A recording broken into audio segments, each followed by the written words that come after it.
नमस्कार बच्चों, स्वागत है आप सभी का विजडम एकेडमी के इस यूट्यूब चैनल पर। मैं अरविंद आप सबका वेलकम करता हूं और आज के इस सेशन में हम लोग भारतीय इतिहास पर चर्चा करेंगे और उसकी क्या सिलेबस होगी, क्या पाठ्यक्रम होगा। सबसे पहले हम उस बात पे प्रकाश डालते हैं, उसके बाद फिर हम चैप्टर की शुरुआत करते हैं। आइए देखते हैं। तो इंडियन हिस्ट्री, ठीक है, जैसा कि हम सब जानते हैं कि जो हिस्ट्री का सब्जेक्ट होता है वो दो मेजर पार्टों में बटा हुआ होता है। एक होता है भारतीय इतिहास, दूसरा होता है विश्व का इतिहास। ठीक है, अभी हम लोग जो पढ़ेंगे पहले बात पे फोकस करेंगे भारतीय इतिहास पर। ठीक है, भारतीय इतिहास यानी इंडियन हिस्ट्री का जो सिलेबस होना चाहिए, इसमें अगर यदि बात आप देखेंगे तो जो इंडियन हिस्ट्री है भारतीय इतिहास से, वो तीन मेजर पार्ट में बटा हुआ होता है। पहला मेजर पार्ट क्या होता है आपका, प्राचीन भारत होता है। दूसरा क्या होता है आपका, मध्यकालीन भारत होता है, मध्यकालीन भारत। और तीसरा जो होता है आपका आधुनिक भारत। इन तीन भागों में विभाजित करके, ठीक है, इन तीन भागों में विभाजित करके हम भारतीय इतिहास को पढ़ते हैं। प्राचीन भारत, मध्यकालीन भारत, आधुनिक भारत। आज का जो सेशन आपका है उसमें हम लोग डिस्कस करेंगे प्राचीन भारत पर। तो प्राचीन भारत की सिलेबस यानी रूपरेखा क्या होनी चाहिए, पहले हम उन पर चर्चा करते हैं, उसके बाद फिर हम चैप्टर को स्टार्ट करते हैं। प्राचीन भारत का जो पाठ्यक्रम की यदि बात किया जाए तो आपका पहला जो चैप्टर आएगा सोर्सेस ऑफ एंशियंट हिस्ट्री, प्राचीन इतिहास के स्रोत। यानी देखा जाए तो कौन कौन से स्रोत हैं, कौन कौन से प्रमाण है जिससे हमको ये जानकारी लगता है कि प्राचीन इतिहास के बारे में जानकारी प्राप्त होती है। मुख्यतः उन स्रोतों पर हम डिस्कस करते हैं।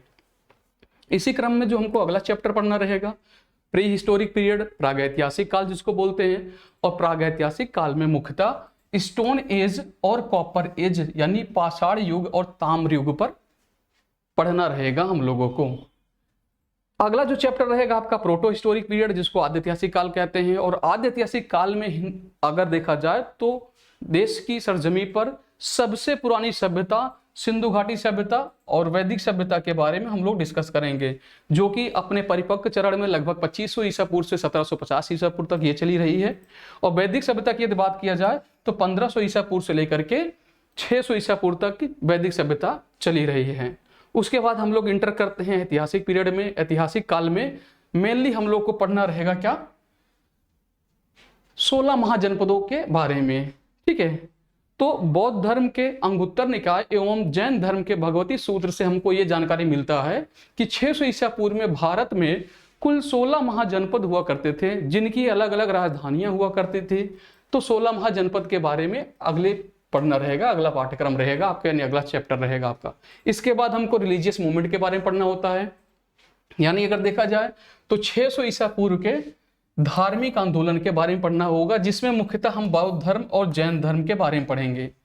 ठीक है, जैसा कि अगर हम लोग वैदिक सभ्यता में पढ़ेंगे, वैदिक काल में जब पढ़ेंगे तो उसमें हमको मिलेगा कि जो ऋग्वेद है, ऋग्वेद के 10वां मंडल जो है, ऋषि महासूक्त के द्वारा मनुष्य के 4 वर्ण के बारे में बताए थे, उसमें वर्णन किए थे। प्रारंभ में जो ये वर्ण व्यवस्था थी वो कर्म के आधार पे थी, लेकिन कुछ समय जाते जाते ये कर्म के आधार पे ना होकर के अगर देखा जाए तो जन्म के आधार पे कर दिया गया था। तो बहुत सारी उसमें क्या हुई, उसका विरोध भी हुआ, बहुत सारी उसमें कमियां ही हुई। बेसिकली इसमें देखा जाए तो शूद्र और जो वैश्य वर्ग को उनका पूजन पाठ, धार्मिक अनुष्ठान करने का जो अधिकार था वो समाप्त कर दिया गया, जिसके कारण उनको धर्म की आवश्यकता पड़ी। तो ऐसी स्थिति में देखा जाए तो बौद्ध धर्म और जैन धर्म निकल कर आता है, यानी जैन धर्म और बौद्ध धर्म का विकास होता है। दोनों में एक कॉमन बात है कि दोनों के जो फाउंडर संस्थापक होते हैं वो दोनों शुरुआत में अगर देखा जाए तो वो किस वर्ण से थे, वो क्षत्रिय वर्ण से थे।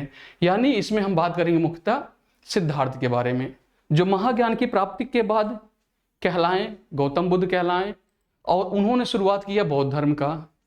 जैन धर्म में हम बात करेंगे वर्धमान के बारे में, जिन्होंने महाज्ञान प्राप्ति के बाद जैन धर्म की शुरुआत किया। और जैन धर्म में सबसे ज्यादा संरक्षण वैश्य वर्ग को मिलता है। अगर देखा जाए तो सबसे ज्यादा संरक्षण इसमें किसको प्रदान होता है, वैश्य को। बौद्ध धर्म में सबसे ज्यादा संरक्षण प्रदान होता है किसको, शूद्र को। तो दो धर्मों का उदय होता है, इन दो धर्मों के बारे में हम लोग विस्तृत जानकारी वहां पे लेंगे। अगला जो चैप्टर आपका रहेगा राइज ऑफ मगध, मगध का उत्कर्ष। अगर देखा जाए तो 16 महाजनपद में से एक महाजनपद ऐसा था जो मगध था, जो सबसे शक्तिशाली था। अब उसके शक्तिशाली बनने के लिए कौन कौन से तथ्य, कौन कौन से पहलू जिम्मेदार थे, वो सारी चीजें हम पढ़ेंगे मगध के उत्कर्ष में। और मगध के उत्कर्ष में सबसे पहले अगर देखा जाए तो प्री मौर्यन पीरियड यानी पूर्व मौर्य काल पढ़ेंगे। यानी ये 3 खंड में बांट करके हम मौर्य काल को पढ़ते हैं। यानी मौर्य काल को तो पढ़ेंगे 323 से लेकर के 185 ईसा पूर्व तक, ठीक है। लेकिन वह काल अथवा समय जो मौर्य काल से पहले का समय रहा है उसको हम पढ़ेंगे किसमें, पूर्व मौर्य काल में। बेसिकली इसमें हम क्या करेंगे, इसमें हम 3 राजवंशों के बारे में पढ़ेंगे, ठीक है। राजवंशों के बारे में पढ़ेंगे। अगर देखा जाए भारत में राजवंशों की शुरुआत ही कहां से हुई है, तो मौर्य काल से ही मानी जाती है राजवंशों की शुरुआत, जिसमें हम 3 राजवंशों के बारे में पढ़ेंगे। आपका आ जाएगा, पहला राजवंश जो आएगा हर्यंका डायनेस्टी या हर्यंक वंश, दूसरा आएगा आपका शिशुनाग वंश, तीसरा आपका आएगा नंदा डायनेस्टी यानी नंद वंश के बारे में हम वहां पे पढ़ते हैं।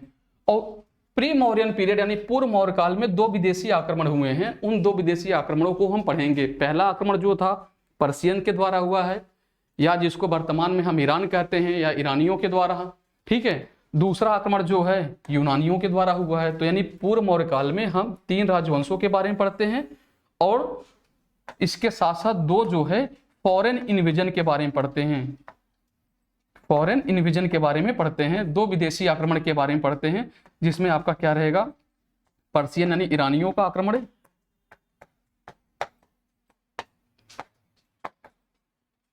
और दूसरा यूनानियों का आक्रमण,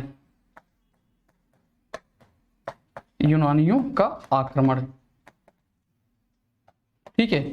अच्छा, मौर्य काल में अगर देखा जाए मौर्यन पीरियड में कोई विदेशी आक्रमण नहीं हुए हैं। उसके बाद अगर मौर्य काल के बाद का जो समय आएगा मौर्योत्तर काल, मौर्योत्तर काल में भी अगर देखा जाए तो हम 3 राजवंशों को उसमें भी पढ़ते हैं। और इसी के साथ अगर देखा जाए तो 4 विदेशी आक्रमण हुए मौर्योत्तर काल में। एक बार हम उनको देख लेते हैं, उसके बाद फिर आगे बढ़ते हैं। बेसिकली अगर देखा जाए मौर्योत्तर काल में,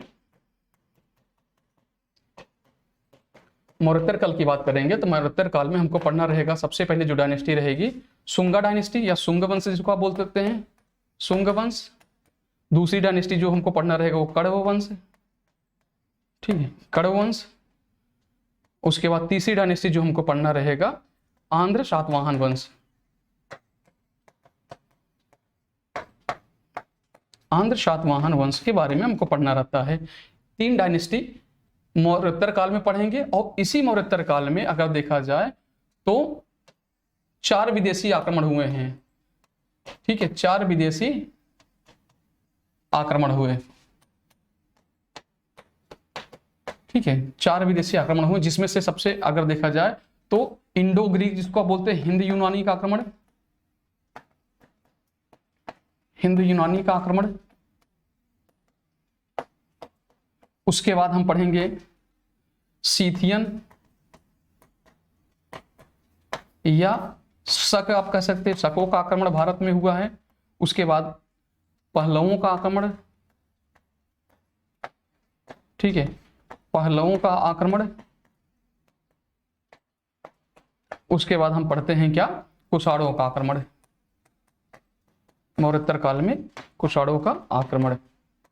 ये 4 विदेशी आक्रमणों के बारे में पढ़ते हैं, ठीक है। उसके बाद हमारा जो अगला जो सेशन रहेगा या अगर अगला चैप्टर रहेगा वो आपका आएगा कौन सा, संगम काल। संगम काल बेसिकली क्या माना जाता है संगम काल को, संगम काल क्या है, ये दक्षिण भारत का जो तमिल क्षेत्र है, ठीक है। संगम काल में हम क्या पढ़ेंगे, दक्षिण भारत के तमिल क्षेत्र में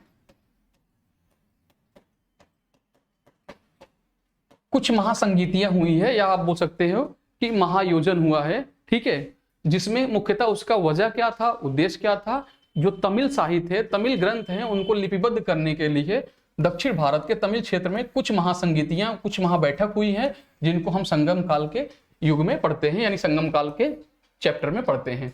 फिर हमारा गुप्त काल आ जाएगा, गुप्त काल में पढ़ेंगे गुप्त जो भी बातें रहती हैं। देखा जाए तो भारतीय इतिहास का प्रथम स्वर्णकाल कहा जाता है ही गुप्त काल को। क्यों? क्योंकि गुप्त काल में ही अगर देखा जाए तो मनुष्य के रहन सहन, खान पान, भाषा और कला एवं संस्कृति का सर्वाधिक विकास देखने को हमको मिलता है गुप्त काल में। तो गुप्त काल को पढ़ेंगे। फिर हम पढ़ेंगे क्या, गुप्तोत्तर काल में बेसिकली इसमें हर्षवर्धन को पढ़ेंगे, हर्षवर्धन को पढ़ेंगे। अच्छा, हर्षवर्धन को भारत का अंतिम हिंदू सम्राट कहा जाता है।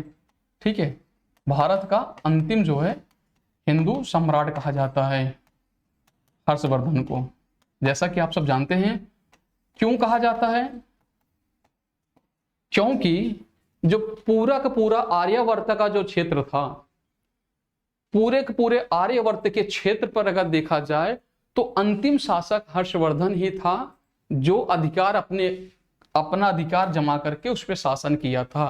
क्योंकि हर्षवर्धन के मृत्यु के बाद हम जानते हैं कि भारत देश में, ठीक है, विभाजन का काल शुरू होता है और छोटे छोटे राजवंशों के रूप में स्वतंत्र राजवंश जो होते हैं निकल के सामने आते हैं, जिनको मुख्यतः हम लोग दो टाइप में कैटेगराइज करके पढ़ते हैं। क्या? उत्तर भारत के राजवंश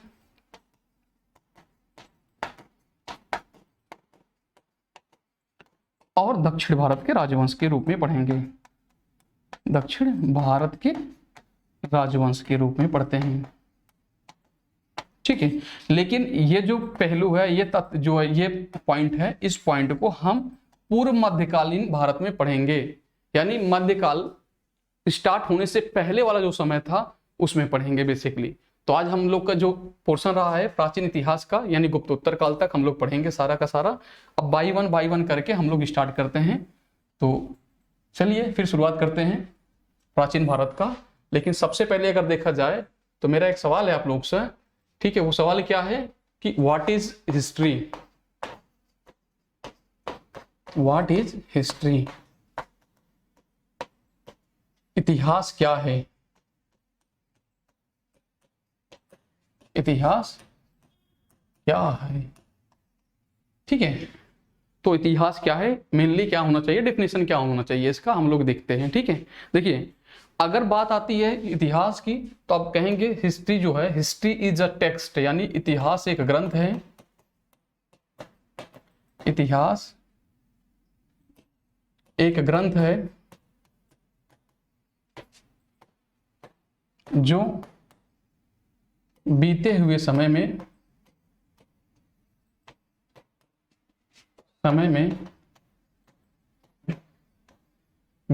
हुई घटनाओं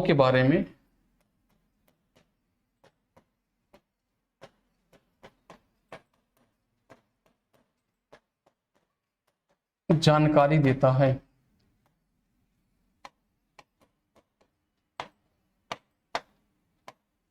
इतिहास एक ग्रंथ है जो बीते हुए समय में घटी हुई घटनाओं के बारे में जानकारी देता है।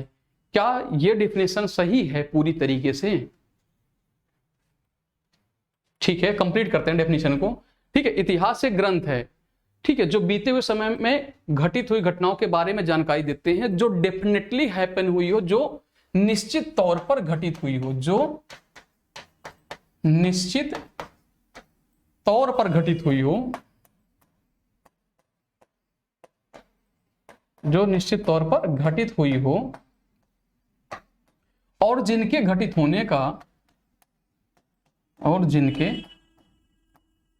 ठीक है, घटित होने का, ठीक है, हमारे पास प्रमाण हो। ठीक है, उन्हीं को इतिहास कहते हैं। ठीक है, अदरवाइज वो सिर्फ एक पास्ट की घटना ही बन करके रह जाएगी।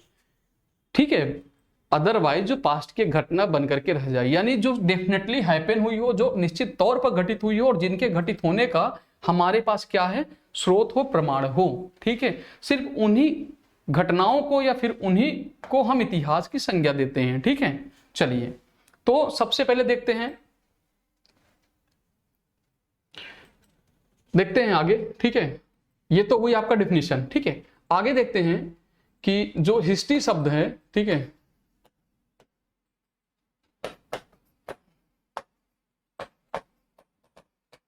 जो हिस्ट्री शब्द है, ठीक है,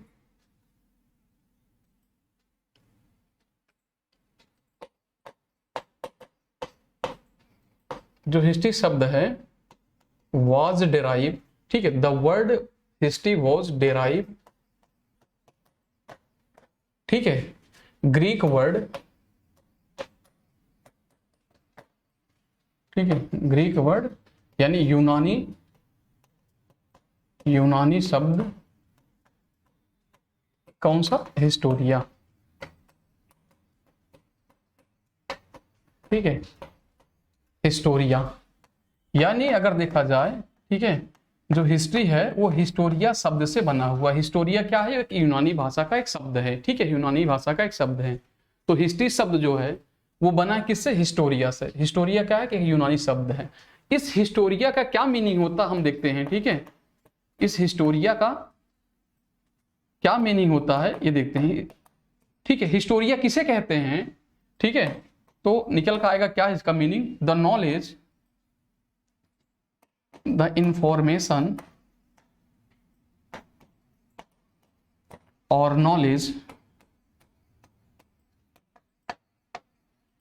द इंफॉर्मेशन और knowledge gathered by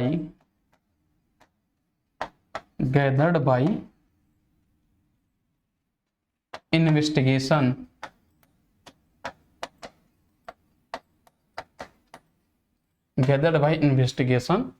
is known as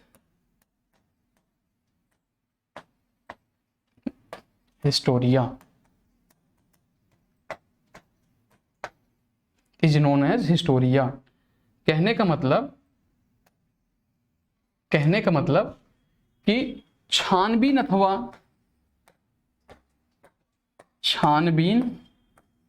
अथवा ठीक है निरीक्षण करके, छानबीन अथवा निरीक्षण करके जो भी, ठीक है, जो भी सूचनाएं, छानबीन अथवा निरीक्षण करके जो भी सूचनाएं एवं ज्ञान, ठीक है, हमें प्राप्त होती है, हमें प्राप्त होता है, यूनानी भाषा में उसी को हिस्टोरिया कहते हैं। यूनानी भाषा में उसी को हिस्टोरिया कहते हैं।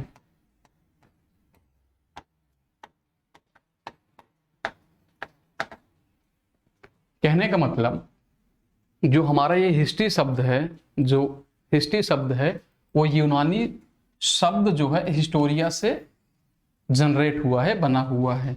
इस हिस्टोरिया का अपना खुद का मीनिंग होता है। वो मीनिंग क्या है, द नॉलेज और information gathered by investigation is known as historia. यानी अगर देखा जाए तो इसका अर्थ ये होता है कि छानबीन अथवा निरीक्षण करके जो भी सूचनाएं एवं जानकारियां प्राप्त होती है उसी को हम क्या बोलते हैं, यूनानी भाषा में हिस्टोरिया कहते हैं। ठीक है, अच्छा, सबसे पहले, क्योंकि सबसे पहले, ठीक है, एक ग्रीक पर्सन, ठीक है, एक ग्रीक पर्सन थे, ठीक है, जिसका नाम क्या था, हेरोडोटस मिलता है। ठीक है, हेरोडोटस था सबसे पहले एक ग्रीक पर्सन जिनका नाम हेरोडोटस था। इस हेरोडोटस ने अपनी एक पुस्तक है जिसका नाम क्या है, हिस्टोरिया, ठीक है, हिस्टोरिका, ठीक है, हिस्टोरिका में, ठीक, अपनी एक पुस्तक हिस्टोरिका में छानबीन अथवा निरीक्षण करके इन सूचनाओं को प्रकाशित किया था। क्योंकि सबसे पहले यह कार्य हेरोडोटस ने किया था, इसलिए हेरोडोटस को इतिहास का पिता कहते हैं। क्योंकि सबसे पहले यह कार्य कौन किया था, हेरोडोटस। ठीक है, तो हेरोडोटस को इतिहास का पिता कहते हैं। हेरोडोटस जो है इतिहास का पिता कहते हैं। ठीक है, कहते हैं। ठीक है, तो आज के लिए हम लोग यहीं पे आई थिंक रुकते हैं, क्योंकि अभी ऑफलाइन बैचेस का भी टाइम है, वहां पे भी जाना है। तो बाकी कंटिन्यू करते हैं अगली क्लास में। तब तक के लिए जय हिंद।